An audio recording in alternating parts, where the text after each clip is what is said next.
আসসালামু আলাইকুম সবাইকে। আজকের ভিডিওটা আমার নরমাল সব ভিডিও থেকে একটু আলাদা। বলতে পারেন একটা ছোটোখাটো ব্লগ। তো প্রথমেই আপনাদেরকে জানাই মহান ২১শে ফেব্রুয়ারি অর্থাৎ আন্তর্জাতিক মাতৃভাষা দিবসের শুভেচ্ছা এবং আমার দিনটি শুরু হয়েছিল প্রথমেই আমাদের ভাষা শহীদদের প্রতি বিনম্র শ্রদ্ধা জানিয়ে।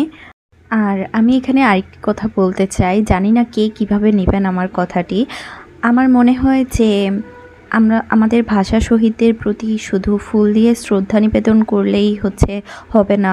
ওনাদের জন্য অবশ্যই আমাদের এই একটা দিনে হলেও মহান রাব্বুল আলামিনের কাছে ওনাদের জন্য দোয়া করা।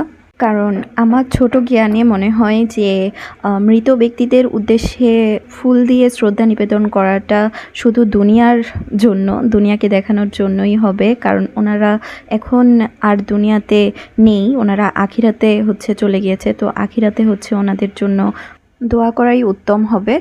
যাই হোক, তো এ বিষয়ে এটাই আমার বলার ছিল, আর কিছু বলতে চাচ্ছি না। যদি কিছু ভুল বলে থাকি প্লিজ ক্ষমা সুন্দর দৃষ্টিতে দেখবেন। তো আমি কলেজে ক্যাম্পাসে কিছুক্ষণ সময় কাটিয়েছিলাম আমার ফ্রেন্ডের সাথে। তো সেখান থেকে আমরা চলে আসলাম একটু বইমেলাতে এসে পদ্মজা বইটা দেখছিলাম এখানে। তো পদ্মজা বইটার আমি ব্ল্যাক এডিশনটা চাচ্ছিলাম, বাট ব্ল্যাক এডিশনটা এখানে নেই, স্টকেই নেই। ওনারা বলল যে ব্ল্যাক এডিশনটা আর আসবে না। যাই হোক, তো পদ্মজা বইটার প্রচুর দামও ছিল। আর এটা কিন্তু এখন খুবই ভাইরাল একটা বই। তো এখানে আমি আরেকটা বই দেখছিলাম, মায়া মৃগ, যেটাও ইলমা বেহরোজ আপুর বই। তো এটারও প্রচুর দাম দেখলাম, 400 টাকার মতো ছিল। আর পদ্মজা ছিল অফার প্রাইসে 600 টাকা। যাই হোক, তো আমার আর আজকে বই কেনা হয়নি। আমি একটা বই কেনার জন্যই এসেছিলাম এখানে। সেটা বিদ্যা প্রকাশনীর পাবলিশড হওয়া বই, যে মেয়েটা ভাত বেশি খেত। এই বইটা কেনার খুব ইচ্ছা ছিল। এটা একজনকে আমি গিফট দেওয়ার জন্য আমার ফ্রেন্ডকে গিফট দেওয়ার জন্যই কিনতাম। বাট আমি না প্রকাশনীটা কিছুতেই খুঁজে পাইনি।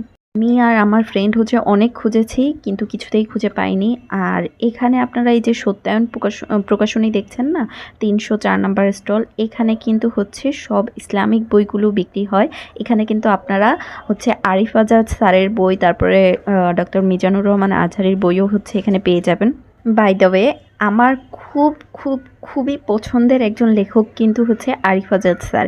যাই হোক, তো আমরা বইমেলা থেকে বের হয়ে এখানে একটা ডাব খেয়ে নিলাম।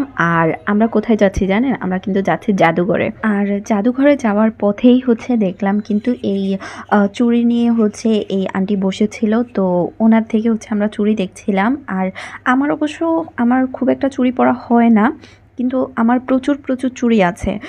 তো আমি কোনোভাবেই চুড়ি কিনতে চাচ্ছিলাম না, বাট আমার বান্ধবী বলল যে তোকে কিনতেই হবে। তো ও আমাকে প্রচুর জোর করে চুড়ি কিনে দিয়েছিল।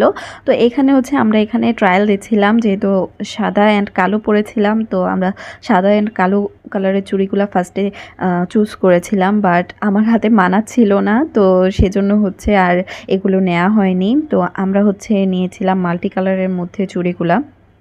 তো এখান থেকে চুড়ি কেনা শেষ করে আমরা কিন্তু যাচ্ছিলাম জাদুঘরের দিকে। আর জাদুঘরের ব্লগটা কিন্তু আগামীকাল আসবে, এই ভিডিওর পরবর্তী ভিডিওতে আসবে।